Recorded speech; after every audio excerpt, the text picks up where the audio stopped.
Hi, and welcome. I'm Raina, a homemaker and lover of all things nature. And this is Jason, an experienced farmer and seasoned landowner. Together, we are Golden Acres. Join us on this journey here as we learn, grow, and stumble along the way.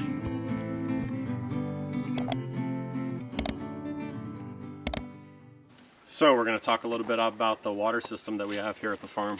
The farm was purchased 12 years ago, and when the farm was bought, there was no water system at all on the farm as far as an official water system that could deliver water where we wanted.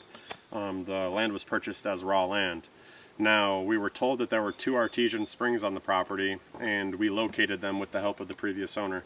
And so over time, we had to develop those a little bit and get pumps in place and tanks in place to develop the water system that we utilize today. Now, thankfully on our farm, we're blessed with a good amount of elevation change.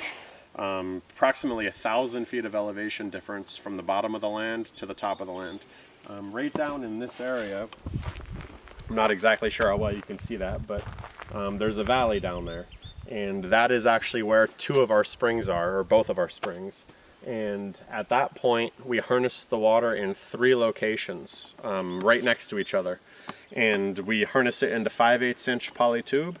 That gravity travels by gravity downhill into approximately 4,500 gallons of water storage. That is between 3 different tanks.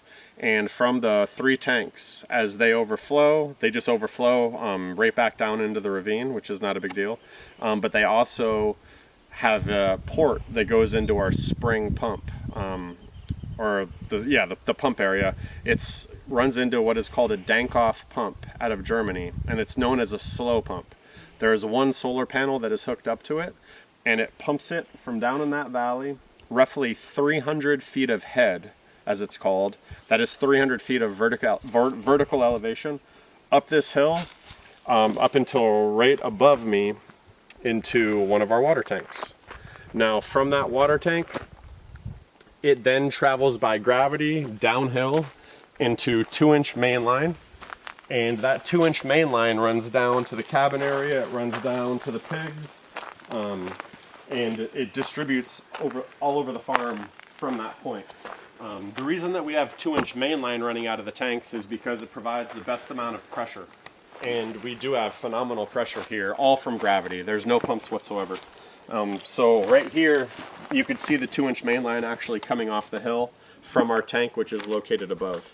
And as it travels downhill, it's in this 2-inch main line, and then it distributes through this garden. It's gridded everywhere through here. That 2-inch main line runs underground, and then it steps down at certain points into 3/4 inch. So like right here, it's not perfect. But you can see some of the line got exposed. From here, it steps down into the 3/4 inch. So when you run with a bigger size tube or a bigger size pipe, such as 2-inch, and then step it down to 3/4 inch, it exponentially increases the pressure of your water.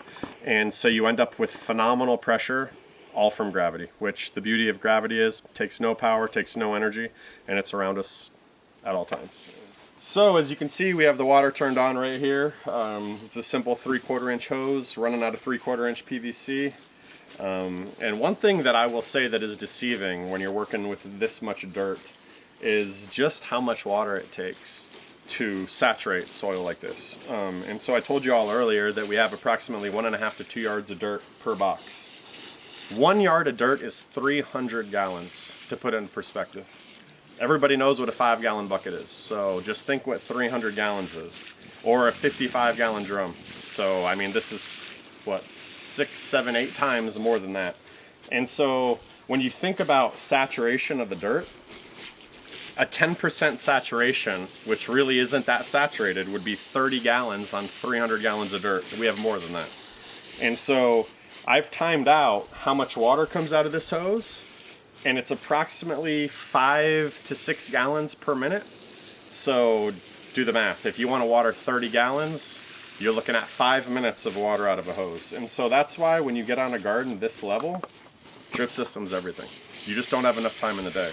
So if I was going to water 30 gallons times 20 boxes, that's 600 gallons. 600 gallons divided by 5, what is that? I don't even know, 100 minutes. You're looking at 2 hours straight of watering out of a hose to water 20 of these boxes at 10% saturation, which I don't have that much time in the day. And so you really have to utilize a drip system. We do have the drip system ran to everything, but the drip system has been taken out since last year as far as the final emitter tube. That is so that we could weed everything and get everything prepped. And so right now everything has got to be hand watered, and that's just what it is.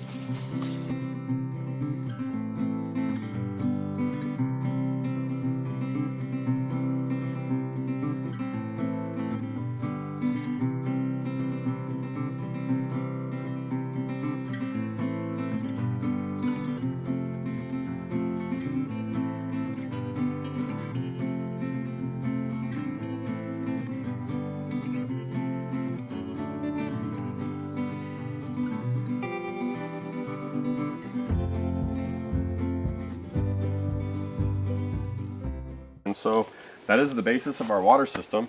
You can see that it's coming from that tank down into the garden area here, but it also runs past this garden, down the hill, and like I said, it distributes it all over the farm. We have greenhouses back there, we have other greenhouses down the hill, and it's all run from this one system, which is powered by the sun.